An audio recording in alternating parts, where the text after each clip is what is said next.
जो ये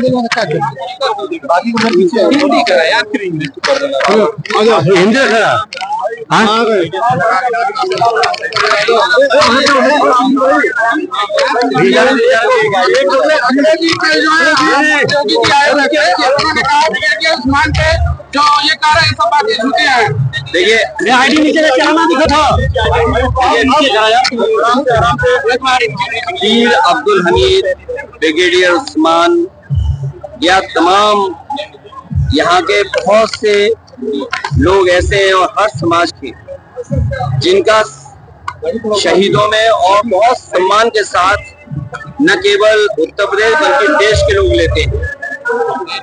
ये जो लोग हार रहे हैं, हारने के बाद उनका व्यवहार बदल रहा है, उनकी भाषा बदल रही है, उनका जो बोलने का तरीका है वो बदल रहा है, और यहाँ तक कि देश के प्रधानमंत्री, उनका जो आत्मविश्वास है वो भी उत्तर प्रदेश आते आते लड़खड़ा गया है। और उसका परिणाम ये है कि उनके बातें भी लड़खड़ाने वाली आ गई हैं। और यूपी वाले क्या बताएंगे जिन्होंने काम नहीं किया। अगर काम किया होता तो आज उनके साथ जनता दिखाई देती, क्योंकि 10 साल दिल्ली के और 7 साल यूपी के उन्होंने बर्बाद किए हैं। केवल डराना, धमकाना, अन्याय करना, बुलडोजर का डर दिखाना। आप खुद सोचिए, जिस सरकार में 10 परीक्षाएं नहीं हो पाई, पेपर रद्द हो गए, अगर किसी भी एक व्यक्ति पर जिसने पेपर लीक किया उसको पकड़ाओ या बुलडोजर चलाओ उसके यहाँ, तो बता दो ये अपनी सब नाकामी छिपा रहे हैं। इस बार जनता ने चुनाव अपने हाथ में ले लिया है। जो प्रत्याशी है उससे ज्यादा जनता इस बार इन्हें हटाने जा रही है।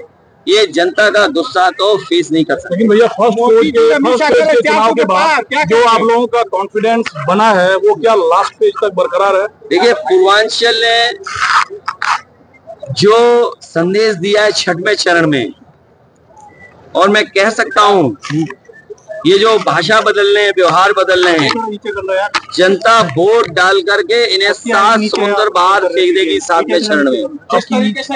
और ये जो 400 पार नारे वाले हैं, आप तो हिंदी समझते हैं ना, 400 पार का मतलब हुआ कि 400 पार, तो कम से कम उनके मुंह से या उनके लीडर्स की तरफ से ये नारा एकदम ठीक आया है।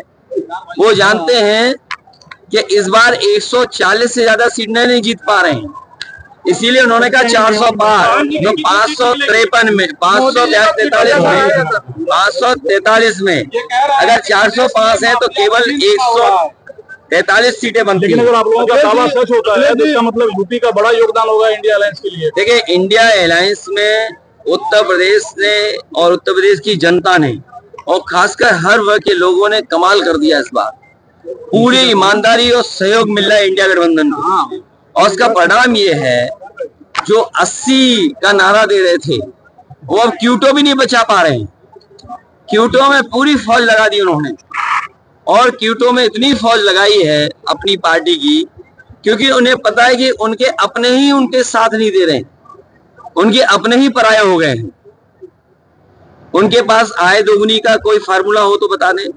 और ये जो नौजवान खड़े दिखाई दे रहे हैं, ये जनपद वो है जिसने समय समय पे सबसे ज्यादा फौज में भर्ती देने का काम किया है, सबसे ज्यादा शहीद यहाँ हुए, और जितनी भी लड़ाइयाँ हुई हैं देश की रक्षा के लिए, उन सब में गाजीपुर के नौजवानों का बड़ा योगदान रहा है।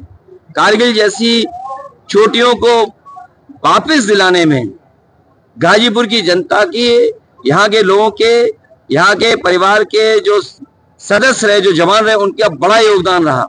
आज बताइए, गाजीपुर का नौजवान जो वर्दी पहनना चाहता है उसको आधी अधूरी नौकरी दे रहे हैं आप।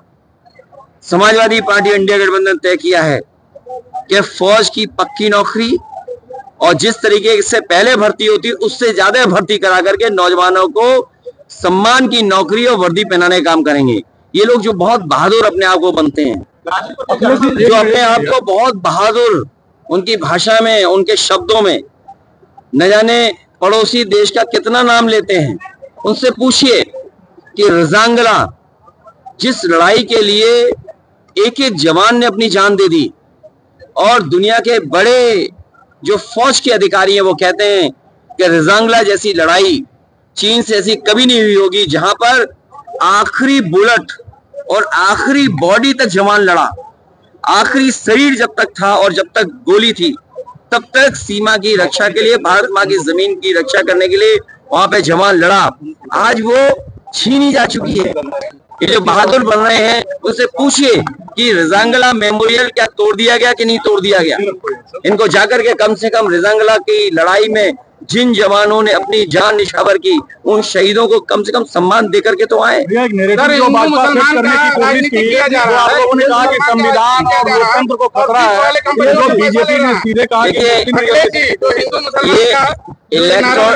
इलेक्टोरल बॉन्ड की बात करो अगर बीजेपी से तो उन्हें इलेक्ट्रोल की याद आ जाती है। इलेक्ट्रोल बॉन्ड की बात करते ही उन्हें दहशत छा जाती है, चक्कर आने लगते हैं, क्योंकि जो लोग बीफ कंपनियों से पैसे ले लियो, मीट कंपनी जो एक्सपोर्ट करती है उससे पैसे ले लियो, कहने को क्या कहते हैं, हम सनातनी हैं, लेकिन मीट कंपनियों से पैसा लिया, बीफ कंपनियां जो एक्सपोर्ट करती है उनसे पैसा लिया, और केवल उन्हीं से नहीं लिया जो आज हम महंगाई का सामना कर रहे हैं। तो इलेक्ट्रोल बॉन्ड ने न केवल इनके भ्रष्टाचार की पोल खोली है, बल्कि महंगाई की भी पोल खोल रहे हैं, क्योंकि जो 1000 करोड़ रुपए कंपनी देगी वो अंतोगतवा आपसे मुनाफा कमाएगी, और उसका परिणाम है कि भ्रष्टाचार के लिए तो एक्सपोज हुए ही हुए और महंगाई भी बढ़ाई है। बिहार में जो है उन्होंने कहा है, आखिरी सवाल है, दिल्ली कब जाएंगे आप? अखिलेश जी जो है जब गाजीपुर की जनता अफजल अंसारी जी को भेज देगी और सनातन पांडे जी को भेज राहुल देगी। गांधी को जेल जाने के लिए कह रहा है, कोई जेल नहीं जा रहा है, कोई नहीं, अरे कोई जेल नहीं जा रहा है। ये सब डराने वाली बातें हैं। ये डरा करके राजनीति करते हैं, अन्याय करके राजनीति करते हैं। और सच्चाई तो ये है कि जो लोग दूसरों को जेल में जाने की बात कह रहे हैं, उन्होंने अपनी मित्र मंडली एक एक करके पहले विदेश भेज दी है और मित्र मंडली को भेज दिया है। तो इस बार 4 जून को एक नई फिल्म रिलीज होगी, एक थी भारतीय जनता पार्टी, और जो लोग बाहर जाने की बात कर रहे हैं वो देखिएगा आप कि सत्ता से जनता इनको हटा देगी।